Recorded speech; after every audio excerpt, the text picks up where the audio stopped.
Guys, আজকে চলে এসেছি আমরা। আর আজকে যাব আমরা একটা অন্নপ্রাশন বাড়ি। তো আজকে আমি পরবো এই ব্ল্যাক কালারের জামাটা। আমার কোনো ব্ল্যাক কালারের জামা নেই এই জামাটা বাদ দিয়ে। তো দেখো, আমি নিচে লেগিংস পরে নিয়েছি একটা স্কিন কালারের। আর যেহেতু এখন শীতকাল, এই ভিডিওটা ছিল শীতকালের, তো ওই জন্য আমি ভেতরে পরে নিয়েছি একটা থার্মাল। তারপরে চুলটা এরকম করে বেঁধে নিয়েছি, আর মেকআপ তো আগেই করা ছিল। তারপরে উপরে পরবো এই সোয়েটারটা। বাইরে কিন্তু বেশ ভালো ঠান্ডা।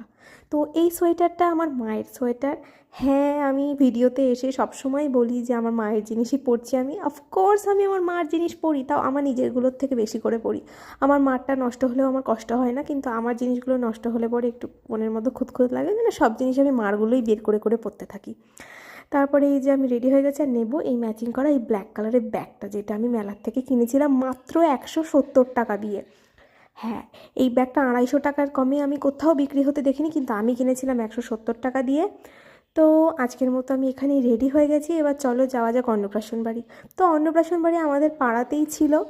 এই যে বাচ্চাটা কীরকম গোলুমোলু কিউটসা বাচ্চা, এই বাচ্চাটার আজকে অন্নপ্রাশন। তো এটা অন্নপ্রাশন বাড়ি। আর এবার আমি খেতে বসবো। বা